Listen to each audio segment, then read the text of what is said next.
And the questions are simply, are you keeping your promises? Are you okay with what you're doing? Are you in control of your behavior? Are you protecting others? And is everything going okay? And if a person can clear all 5 of those hurdles, then whatever sexual behavior they choose to do themselves, as long as they're meeting those 5 categories, go do that behavior. This is what makes the PSB framework different than others in that a couple of reasons. It doesn't dictate what direction a person may need to change. Let me give you an example, Carol, of values conflicts. If a person is engaging in sexual behavior and is going against their values, one of 2 things needs to change. Either their sexual behavior needs to change or their values need to change. And somebody might say, well, how do values change? And I say, if you think about it, our values are really capable of changing throughout our lives.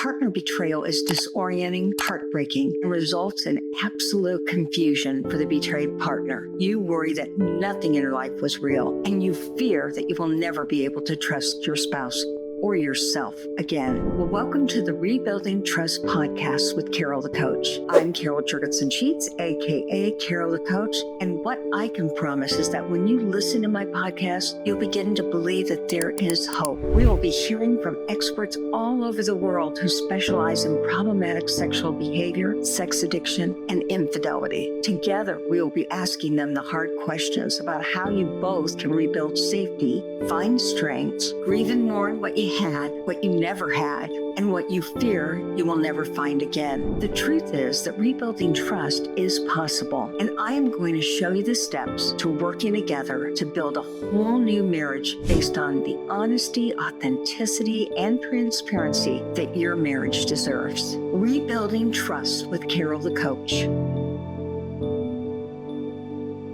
All right, welcome to Rebuilding Trust podcast.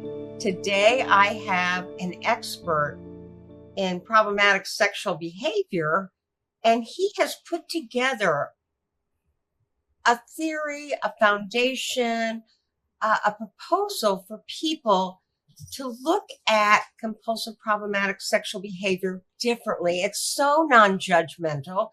It is so non-shaming. It is what the world needs. So, Bill Herring, thank you for joining us here on the podcast. Carol, it's a deep pleasure to be here. Thanks for inviting me. We've been colleagues and friends for a long time. And I know that when we were changing the curriculum of APSATs, I said, we got to put Bill Herring's information in. And, so many men and women feel stigmatized by a label. Yes. And you have just done a beautiful job of taking the labels out of it and showing people how certain behaviors impact their world. So tell us a little bit about your theory and your workbook and all the things that you created to support this methodology. Sure. Thank you. Well, I'm really pleased to come here to talk about the problematic sexual behavior framework. And I shorten that and call it the PSB framework for short. PSB meaning problematic sexual behavior. And I created it in part because for years I heard the phrase problematic sexual behavior, but there was never a real definition about what it meant. It was very malleable and just seemed to mean what the person who was saying it wanted it to mean. And I also noticed in some quarters it was being used almost as just a euphemism for sex addiction without any differentiation about how those concepts may relate to each other. So I wanted to address that. And also for years as a therapist, as a CSAT, certified sex addiction therapist, I had many men come to me with problems of all the reasons that people come, chronic infidelities, excessive porn use, all of the unhealthy ways that people behave sexually, and were seeking help. It didn't seem to me always clear that they were sex addicts. It wasn't always clear to me that it was what I call diminished self-control. It's the most value-neutral term that I could use. Somebody who lacks adequate self-control would be to have diminished self-control. But it seemed to me that some of these men were coming in not necessarily because they couldn't control their behavior, but for other reasons that doesn't speak any better about them, but really takes us into the language of entitlement And some men just never even fully having an opportunity to consider the impacts of their behavior. And so I would help these men go to 12-step groups, and many times they would get benefit from it, which always gave me great optimism that a person can go to a 12-step meeting like Sex Addicts Anonymous and maybe not even fully identify as a sex addict, but if they stay long enough and they listen, they're going to get emotional benefits and they're going to grow in terms of greater maturation. And that's what so many of the men who came to me I felt needed. And so I said, well, how do we determine this phrase problematic sexual behavior? What does it mean to say that somebody's sexual behavior is problematic? And so after a lot of talking with colleagues and reading about sexual health theory and reflecting on my own caseload, I came up with this idea that really there's only 5 reasons why you would call a person's behavior problematic. And so this became the 5 categories of the PSB framework. And they are simply, the first one is commitment violations. That means you're not keeping your promises. That's obviously a problem with your sexual behavior. The second would be values conflicts. If what you're doing sexually is something that's going against what you say your core values are, well, that's a problem. The third category being diminished self-control. If a person is not in full control of their behavior, if they do have some sort of addictive or obsessive or compulsive driver that's going on, that's obviously a problem. The fourth of the 5 categories is lack of responsibility to others, which I break down into 3 fundamental components. One is that everybody has to have informed consent. So full consent from all the stakeholders. Also, everybody has to be protected from harm. So this is where, from the sexual health dimension, aspects like don't cause STIs, don't cause unintended pregnancies or so forth. That's one form of harm. And also a prohibition against exploitation against others. So that's the fourth category. And the fifth one is sort of a catch-all, which is simply negative consequences. And I tell somebody, if you are engaging in a pattern of sexual behavior and it is causing you negative consequences, whatever else you can say about it, it's problematic. So put all that together, and what that yields is 5 basic questions to ask somebody to help them assess their sexual behavior for problematic components. And the questions are simply, are you keeping your promises? Are you okay with what you're doing? Are you in control of your behavior? Are you protecting others? And is everything going okay? And if a person can clear all 5 of those hurdles, then whatever sexual behavior they typically choose to do themselves, as long as they're meeting those 5 categories, go do that behavior. This is what makes the PSB framework different than others, in that it a couple of reasons. It doesn't dictate what direction a person may need to change. Let me give an example, Carol, of values conflicts. If a person is engaging in sexual behavior and is going against their values, one of 2 things needs to change. Either their sexual behavior needs to change or their values need to change. And somebody might say, well, how do values change? And I say, if you think about it, our values are really capable of changing throughout our lives. And one classic example I get, and I can go on and on about this. I'll stop in just a moment because I'm sure there's some questions already. A classic example that I use, I've had this a couple of times, where a client comes in with unwanted same-sex attraction, and they have been caught going outside of their marriage, going outside of integrity in same-sex encounters. And of course, that person comes in and they're horrified by what they've done. Their secret life has been exposed and exploded and so forth. There's two opportunities there. One is for the person have to change their behavior. You're going against your commitments. That's not good. That's commitment violation. That's problematic. Or a person can change their values or change their commitments. So the PSB framework is what I call it's outcome neutral. It may help people to change aspects of their sexual behavior. It may help people change aspects of their non-sexual behavior. Either way, as long as it brings them in alignment with those 5 categories. They're keeping their promises. They're okay with what they're doing. They're in control of themselves. They're being responsible, and their lives are going okay. Past that point, I say, go and do what you want. And with that kind of an assessment, if you notice, never is this an assessment of the type or the frequency of behavior. So many assessments look for this kind of behavior are going to look at, well, what is the person doing?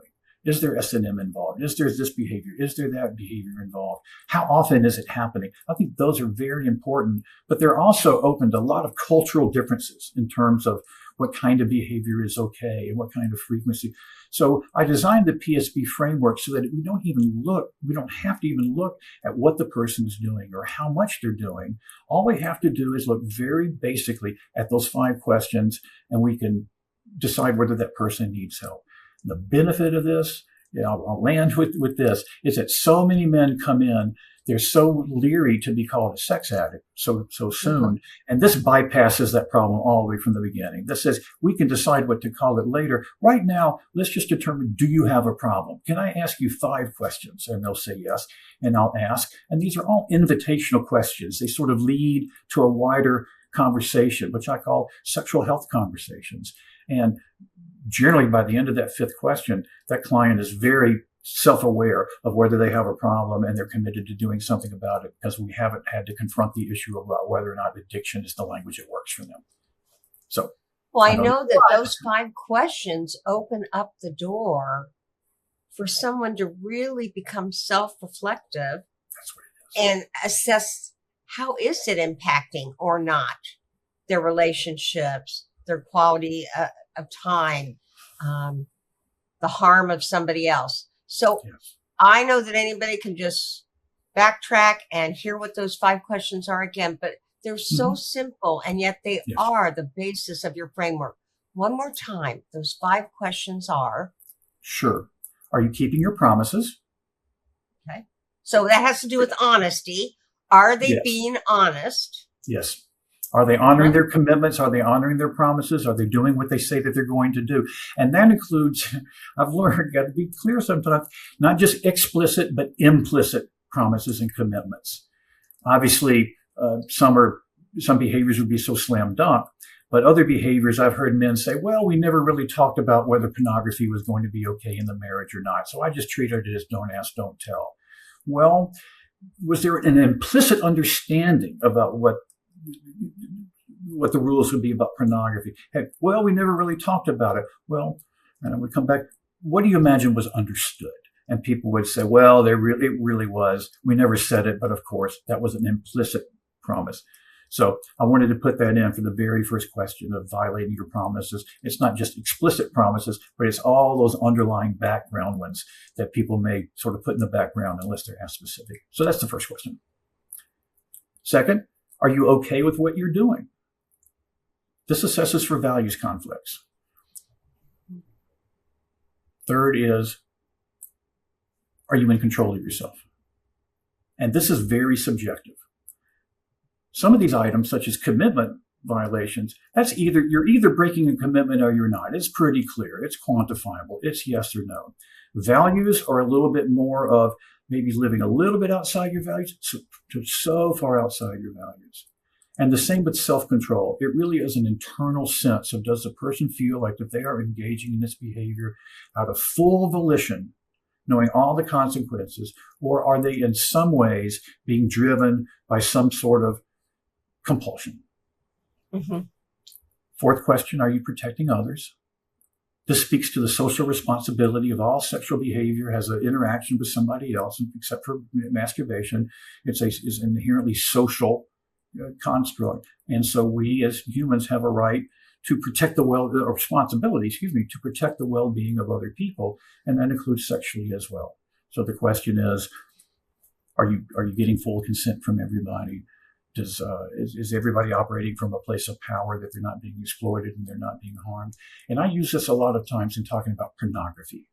I will engage a lot of men around discussion of pornography around these questions. And generally, this is the category that they have to consider. Is everybody giving informed consent? And there is some pornography in which it's clear that not all of the actors are giving consent. Or also, is anybody being harmed or is anybody being exploited? That's really hard to tell when a man is looking at pornography. There's no ethical stamp on that pornographic image they're seeing that says that this is not happening without exploitation. So oftentimes men will sort of not really consider that unless it's really put before them. And this question puts it before them. You have a certain responsibility. How do you know that you're honoring them? And the fifth question is simply, is everything going okay? Are you having a string of problems that follow you wherever you go related to your sexual behavior? Or is your life manageable? So those are the 5 simple questions. Are you keeping your promises? Are you okay with what you're doing? Are you in control of yourself? Are you protecting others? And is everything going okay? And with those 5 questions, we can open up the whole world of conversation. Well, I know, because I'm thinking about the fact that men that have problematic sexual behavior oftentimes are opportunists. They look for openings to act out without anybody interfering or judging them or even knowing. And I remember multiple times working with families where he would miss the family reunion because he would say he was working. Yes. But what he was doing, he was using the 10 hours to look at pornography. He was an opportunist. Yes. And, we know that truth and honesty are at the foundation of both good self-esteem and also addiction recovery. And Absolutely. so your questions allow him to really take a look at, am I edging? Am I probing the perimeters here? Am I lying to myself?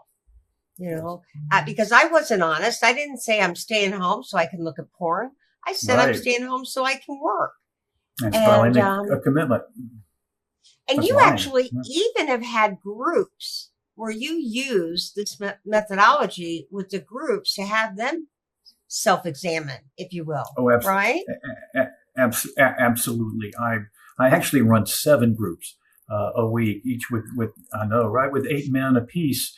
And Carol, I could probably have twice that many groups if I had the opportunity the space to do it, which shows how much men are needing the opportunity to get together with each other in a place of mutual honesty and support. So all of the men I'll go ahead and speak to the group, because one of the, I think, very useful and eye-opening realities that came from conducting group therapy using the PSB framework is that it didn't matter, and it doesn't matter, whether a person identifies themselves as being a sex or porn addict or not, to come into the group and get benefit from it. Most of my groups are comprised of some men who do use addiction language, and not even those go to 12-step, to men who are very strongly self-identified as sex or porn addicts. They're deeply into recovery. They may be sitting right next to a man who's never been to a 12-step group in his life and may never will be, because he does not identify diminished self-control as his problem. His problem was that he was entitled. He was emotionally stunted. We have words for that are not very nice words to say. Let's just say very, very emotionally immature and opportunistic. So both of those men, though, are looking for the same sexual health goal. They're both looking to live within their promises, to live within their values, to live within self-control, to live by being responsible to others, and to not have negative consequences follow them. So even though one identifies as an addict and the other doesn't, they're both heading toward the same, just that same overarching goal. That helps the men who are not into 12-step groups. They get all of the benefit from the guys who are in 12-step. They're bringing in all those recovery tools. And the men in 12-step, what I think is so valuable for them, Carol, is if you think about it, normally people who self-identify as addicts, sex addicts, porn addicts, or really any of the other, they almost always congregate together, right? They go to meetings together. They have accountability circles together. They know each other very well, but it's very insular. And there's sort of an unintentional othering of that population. They're over there, or we're over here, and then there's all the rest of the people over there, so they can feel separate and somehow maybe even more broken.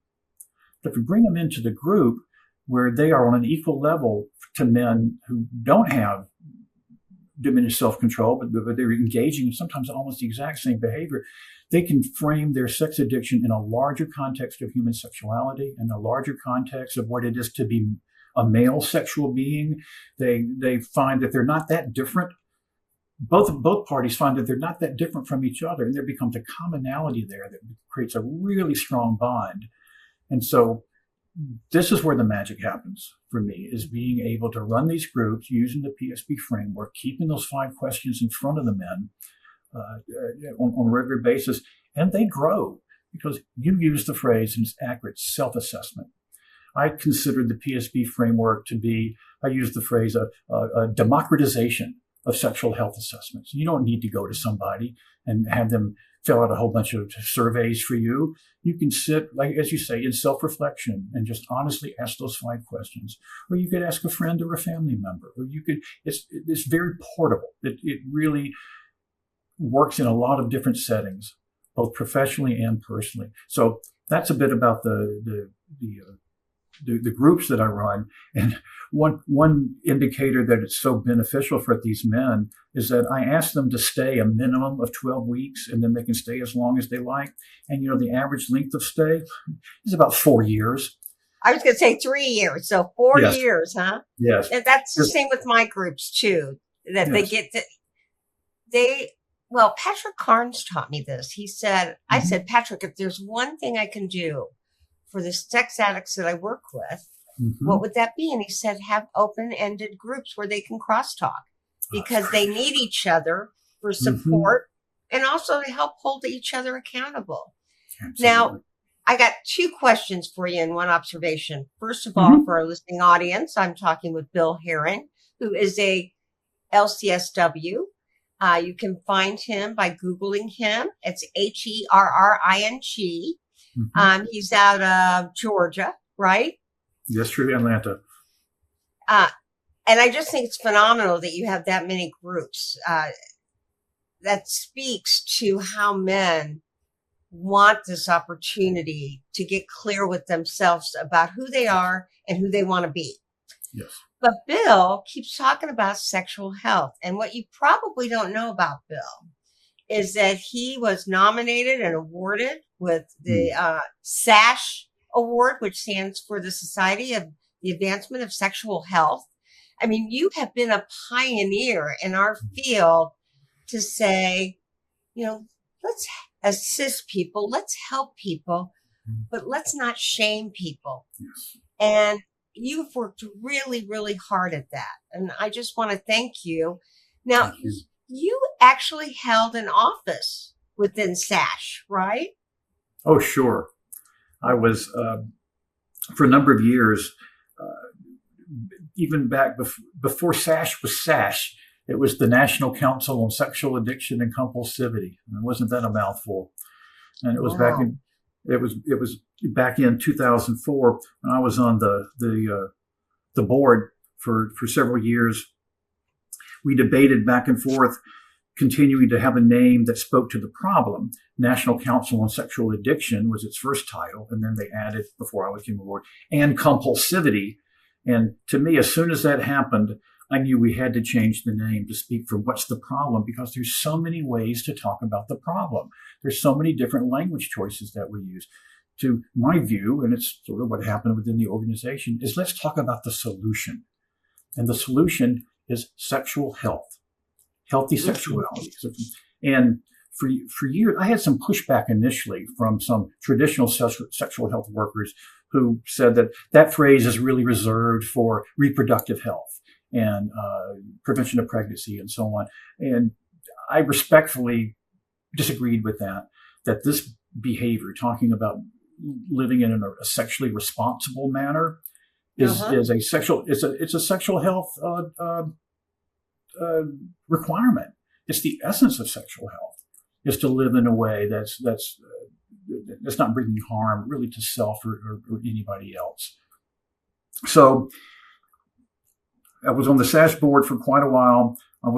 I served as the conference chair for a good number of years. That was very instructive because I got a chance to meet with all sorts of different people. And then I've been an advisor to SASH ever since then, off and on in various capacities. I appreciate all your kind words, Carol. That's really heartwarming. I consider in many ways I've been a gadfly in the profession over the years, and I'm okay with that role of really helping us always to look at the nature of our paradigms and what is it that guides us and how does what guide us perhaps limit us. There's an old phrase, I think it was Mark Twain, who said, if you give a boy a hammer, everything in the world seems like it needs nailing. Uh-huh. And with all due respect to my profession, I think if you give a sex addiction therapist, somebody comes into their office and that person has committed affairs and maybe is going to sex workers and so on, it's the first assumption is going to be, well, okay, this is a sex addict, because they may mirror that behavior to a T. And my stance is maybe they are, but maybe they're coming in for different reasons. And if a CSAT can only see a person who identifies as an addict, then we are cutting ourselves off from potentially serving millions of other people who are walking around. They know they have a sexual problem in their life, but it's not an addiction for them, or they don't consider it an addiction. So they're not coming in for help. And so the PSB framework unlocks the skill set that CSATs have, so that it's no longer just available to people who have diminished self-control, but using these 5 categories, there's now 5 different entryways to getting professional help. And that just opens up the floodgates, which is what brings people in.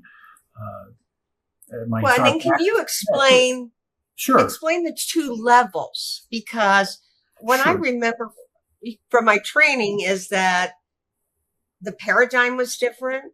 There were seven issues, weren't there? In addition to the 5 questions. And I know that you have 2 levels. Sure. I'll speak to that.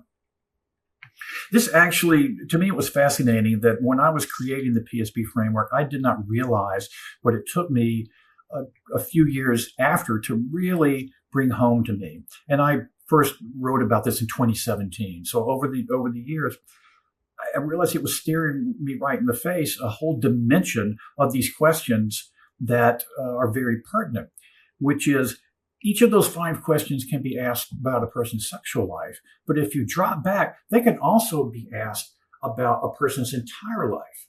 And this is what I would call the fundamental or foundational relationship that a person has with their promises everywhere, and with their value system across their life, and with their self-control across all of the different things we can lose self-control over, and our responsibility to others to look at the non-sexual dimension of what is a person's responsibility to somebody else. These are questions that most of us, we sort of feel like we intuitively know, but we are rarely explicitly asked.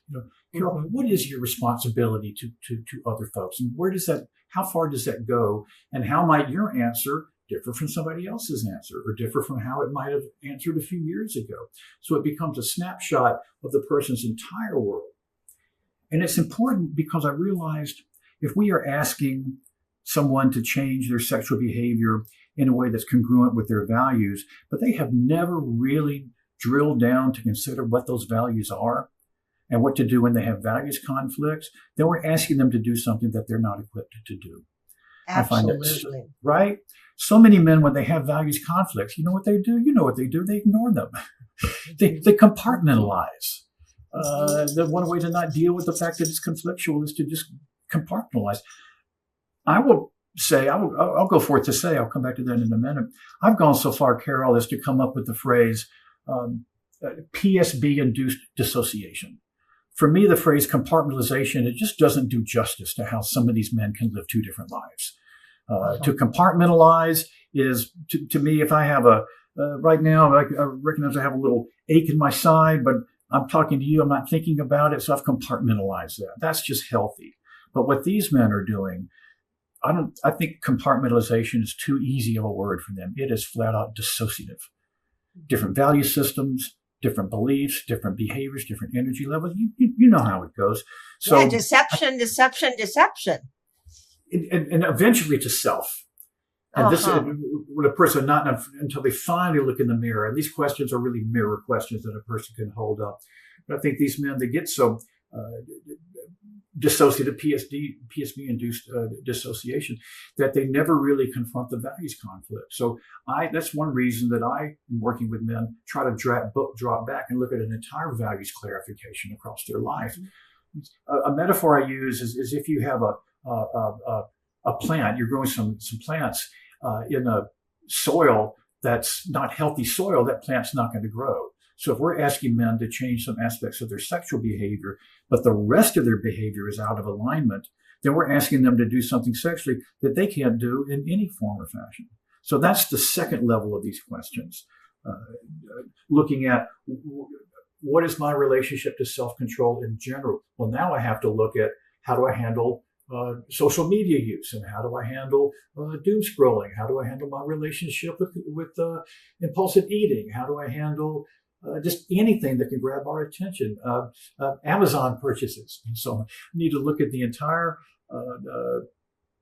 warp and woof, as they say, of how I handle my life in general, to then be able to more specifically determine how am I going to fit my sexual behavior into these 5 questions so that they fit into my larger life. So those are the 2 different levels that I speak of. We start by talking about the sexual piece, and then we move to the foundational, fundamental examination of that man's life. Well, and you brought up spouse, and, I know that when we put this into APSAT's curriculum and said, you might want to look at this when you're working with people differently so that they don't feel as judged and they do remain more open and they have more incentive to really look and be curious about these questions. It really, really worked. Now, do you work with betrayed partners? Oh, cool. Yes. Oh, yes. Okay. Yes. So how might this be beneficial to them? Sure. Thank you. I think one reason is that a lot of partners, in my experience, when they're presented with the concept of sex addiction for their spouse, it is an explanation, but it doesn't always seem to really fit. And so for spouses to look at I'll just go ahead and speak gendered. I know it can go the other way, but since I work with men in my practice, I'll just speak that way. For a spouse to look at their husband through the lens of addiction, many times that works. Has a great explanatory power. Sometimes it just doesn't feel to land. They feel that maybe what's more going on with their partner is one of entitlement, characterological issues, little boy in a man's body. And addiction doesn't capture that. But we know that it's problematic. So I think for partners, it gives them an opportunity to look at the behavior, legitimize it, say that even though it's not an addiction framing, it is as worth being addressed, treated, dealt with, healed, even if it was called an addiction. And I think it can help partners at times to present this to their husbands as a way of not even having to look at, well, are you a sex addict or not, or are you not a sex addict? Is this a problem or is this not a problem? Let's go ahead and deal with it on the basis of it being a problem. Yes. It's like when you were speaking, I thought it really speaks to an integrity disorder. Yes. Just where they're not being authentic with themselves, therefore they're not being authentic with their families, and it's duplicitous.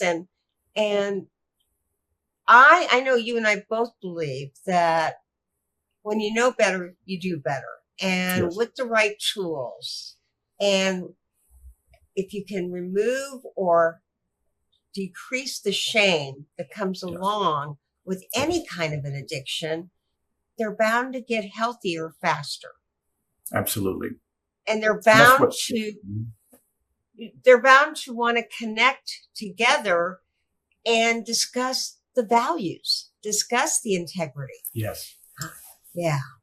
That's why the groups are so helpful, as you know. And I don't know how you've done with yours, but I have, in all of my groups, I encourage the men to have communication with each other outside of the group session. I always do too.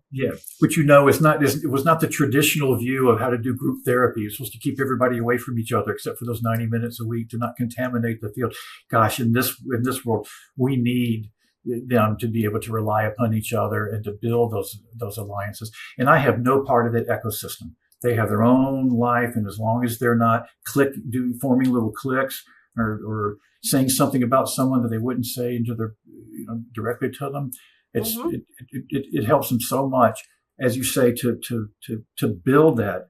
I'll just really land on your word integrity, which is so much of if there's two concepts that come up in my group so often, whether we're saying the words or not, it's integrity and empathy. And so many of these men did not grow up with either one of those. Don't know how to give it because they never received it themselves. And these groups can help them to achieve that. I have always valued Omar Minwalla's concept of integrity abuse disorder. I think that's a brilliant framing of the same behavior that Patrick Carnes would call sex addiction, which speaks to a theory of reason. I can't control myself. In PSB language, we would say diminished control. And in Omar's framing of an integrity abuse disorder, that's more not respecting the responsibility to another person. So in the PSB framework language, Omar's concepts are coming out of responsibility, which I think is very important, and Pat's is coming out of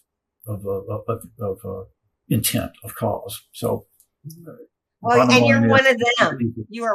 You are one of them. You're a great teacher, and you're open to what would be the most helpful in terms of sexual health. And I love that. Omar's done great things. Of course, he was on the founding board of APSATS. And right. And obviously Pat Carnes got us all going on. Now, you're not a CSAT anymore, right? Mm-hmm. You are? Yeah, you didn't have it on your signature page here. Oh, that's interesting. I'm not sure why I left that one off. Sometimes I do, sometimes I don't. Since 2002. So, well, you were one of the beginning founding members of this organization, and here's why I thought you might not. I am bad because I made a judgment, and that judgment was it's got to be hard to be part of an organization that still really calls it sex addiction. And what we know from the World Health Organization, who created some criteria for compulsive problematic sexual behavior disorder, is that they had the exact same criteria that Pat Carnes and the ITAP world had for sex addiction. Yes. It's just how you refer to it and how you use it that counts, right? That's back to the labels. So I'm going to tell you what I think is remarkable, and I think you will love this. ITAP, which is the organization that credentials CSAT, sex addiction therapists, is very open to the PSB framework. Stephanie Carnes has been very receptive. Last year, I did a 4-hour webinar on it that was well attended. I know ITAP is starting to do ITAP on demand, where people can do workshops. I bet you're probably one of the instructors on that. Stephanie's asked me to present the PSB framework as part of their ITAP on demand series for credits. So I'm very impressed with how open Stephanie Carnes, is just sort of the spearhead now of ITAP, has been to the central idea of wanting to expand our reach. It's all about getting more care to more people, more help to more people. And if the label of sex addiction is keeping some folks from getting help, either because that's not really what's going on or they're resistant to that term, then let's pull away from that term and let's just get down to the nitty-gritty about what's problematic of it and help them no matter what the reason is. And ITAP is becoming, I think, refreshingly receptive to that. So I thought that was good news to share. Oh, that's absolutely good news. Now, before we end, you have watched this build and you have layered it and you have made it bigger and better. And you've got, I may be wrong, but you've got a manual for professionals and a workbook for the general public. The workbook is in process. Since I have been, I'll frame it this way. I know I know we're short on time. I'm pretty close to retirement. And when I retire, I don't want the PSB framework to retire. I want it to be, it has a benefit that will outlast me, and it will be very gratifying to have it be a legacy. since I have found it so helpful in my group practice, and I have conducted well over 2,000 groups using this framework. I realized I needed to just start making this more available to other professionals so that they can do this themselves. So I recently created a a facilitator manual for group therapists and make that available. If there does happen to be any therapists listening and they like a copy, can let me know. Or anybody can have it. I even have come to the understanding that it's a therapist it's a manual for group therapists, but if anybody wanted to get a collection of people together just to talk about these topics, it would walk them through it as well. I'm in the process of working on a workbook for clients to be able to use to assess themselves, but right now that's in the in-process stage, and will probably not be until early into next year before that would be ready for public consumption. But got it. Well, and I was a part of the listserv when you said, I'm getting ready to retire. It's coming up. I know there's no date, but that you did want to leave a legacy. And, again, Patrick Carn said that whenever you're struggling with something, great transformation occurs and you want to give back. And, I have no idea of your background, but you have devoted your life to helping men with these kind of problematic behaviors. And so I love that you want to leave a legacy. That is exactly what he wants people to do. If our listening audience is curious, you can reach out to Bill Herring. You can give him a call at 678-773-3083, and that will be in the show notes to find out more about it. What is your website? it's simply billherring.com. I made it as easy as I could be. Email is bill@billherring.com. So just remember the name, and you can find me. Being an oldie, I don't have much of a social media presence, so I can't send you to my TikTok, Instagram, all of that. But I have a lot of information on my website. It will really answer almost any question you have, and anything that it doesn't, I'm glad to talk about with anyone. Would love to be able to present this to more folks. So if anyone listening thinks that this might be helpful for any group that you belong to, just reach out to me. I'll be glad to set some time out to do exactly what we're doing here, because this has been really fun. Oh, I appreciate you so much. And have you thought about the National Association of Social Workers and presenting it to them? Excellent idea. Excellent idea. I have started to look up where the different conferences happen at different times of year. I would like to also apply to ASECT, which is the sex therapy field. There's so much controversy around sex therapists and the whole sex addiction framework that I would be very interested in what they might think about the PSB framework. So thank you for the suggestion about presenting this to NASW. As a social worker myself, I wish that would have been my first thought. Hey, ASECT would love you. For our listening audience, ASECT stands for the American Association of Sex Educators, Counselors, and Therapists. And they have had a big beef with CSATs because they don't think we should pathologize men with problematic sexual behaviors because it's shaming. And they have a big mission statement on their website saying so. And I've always said, I appreciate their philosophy. I may not totally agree with it, but I appreciate it. There's always some right in someone's belief, and we love them. And yes, you would be an asset to them nationally. You get your butt over there. Yes, ma'am. All right. Well, thank you, Bill Herring. Just love what you're doing. You've been such a force in the field, and really appreciate you, and good things are continuing to come from your work. Thank you. All the same back to you, Carol. So honored to be here. All right now. All right. You have a good day. You as well. Bye-bye.